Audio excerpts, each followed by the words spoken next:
कहते शामुल हक साहब, क्या फायदा आपका? दीदी ने कार्रवाई भी की, हुमायूं कबीर को अपनी पार्टी से निकाल भी दिया, लेकिन उनके मंसूबों पर पानी नहीं फेर पाए आप। मस्जिद बन रही है, विशाल मस्जिद बन रही है और 5 करोड़ का चंदा भी आ गया है। क्यों नुकसान उठाया फिर आपने उनको पार्टी से निकालकर? मुसलमान और नाराज हो गए आपकी पार्टी से।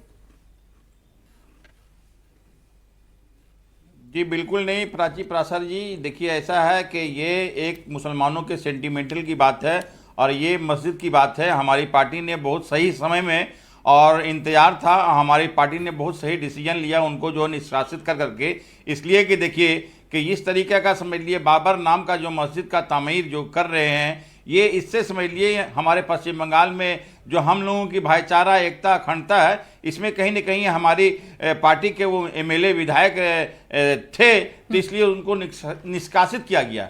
तो हम समझते हैं कि ये बहुत सही फैसला है और हमारी नेत्री ममता बनर्जी ने उनको निष्कासित कर करके ये एक बड़ा मैसेज दिया है लोगों के बीच में, देश के बीच में, कि बंगाल एक सेकुलर है। लेकिन मैं ऐसे नेता जो हमारे साथ में 2021 में इलेक्शन लड़ करके कामयाबी हासिल किए, लेकिन मैं उसका साथ नहीं हूं जो हमारे राज्य में जो इस तरह का समझ लिए कि राजनीतिकरण करेंगे और हिंदू मुसलमान की राजनीति करेंगे।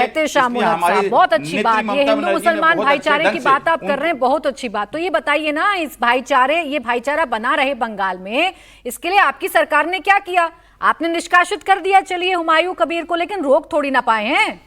अगर आपको पता है कि भाई इससे सेंटिमेंट हर्ट हो सकते हैं, भाईचारा बंगाल में बिगड़ सकता है, तो बनने का ही दे रहे हैं, रुकवा क्यों नहीं पा रहे हैं? हुमायूं कबीर पर कोई अंकुश लगाया आपने निष्कासन के अलावा?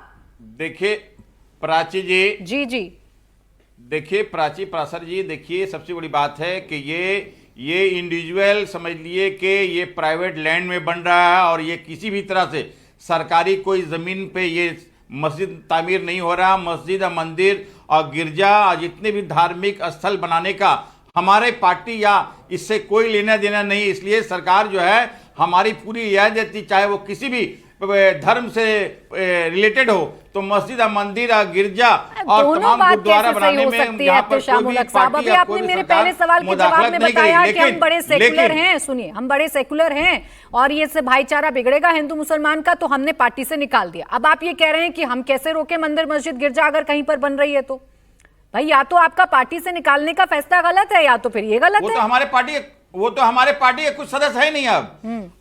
अब वो मेरे पार्टी के तो वो सदस्य रहे नहीं, प्राची ये समझना होगा। जो हमारे अंदर थे वो हमारी लायबिलिटी थी, हमको सवाल का जवाब देना था, लेकिन वो कुछ पार्टी से निकाल दिया, आपकी जिम्मेदारी खत्म हो गई। अब बंगाल में कुछ भी होता रहे, मस्जिद बने, बाबर के नाम पर मस्जिद बने, कितना भी चंदा है, अब इससे आपका कोई लेना देना नहीं है। आपने पल्ला झाड़ दिया ना, आपकी पार्टी में नहीं है तो अब आपसे सवाल बनता नहीं है, बेशक चाहे बंगाल में आपकी सरकार है। चले ठीक, बहुत अच्छा फॉर्मूला बताया। मेरी बात सुन लिए, मेरी बात सुन लिए, मेरी बात सुन लिए प्राची जी, प्राची जी, इतनी बड़ी गीता का पाठ हुआ हमारे कोलकाता में, देखे लाखों लाख की भीड़ हुई। इसमें धार्मिक मामलात में हमारी पार्टी क्यों मतलब उसमें इंटरफेयर करे? ये कहीं का नहीं कहता। तो इंटरफेयर नहीं करना था तो फिर जनाब निकाल कर दिए अपनी पार्टी से। क्या बात कर रहे हैं, गोल गोल क्यों घुमा रहे हैं? अगर इंटरफेयर नहीं करना था तो जनाब पार्टी से क्यों निकाल दिए? हम लोग क्या बात कर रहे हैं? रुक जाइए, अब रुक जाइए। अब दो मेहमान मेरे साथ हैं, मुमताज आलम रिजवी जी और फैज खान साहब। अब इन दोनों से मैं समझती हूं कि देश का मुसलमान हमारा सोचता क्या है। पहले फैज खान साहब आप मुझे बताइए, बाबर का नाम या बाबरी मस्जिद को जिंदा रखना क्यों जरूरी समझा जा रहा है? देखिए, मैं बारंबार इस बात को कहता आया हूं कि हमारे देश में कांग्रेस, समाजवादी पार्टी, तृणमूल कांग्रेस, राष्ट्रीय जनता दल और ऐसे बहुत सारे दल हैं जिन्होंने मुसलमानों का इतना तुष्टीकरण किया कि वो कट्टरपंथ की हद तक चला गया और वो आगे बदलकर आतंकवाद की हद तक आ गया।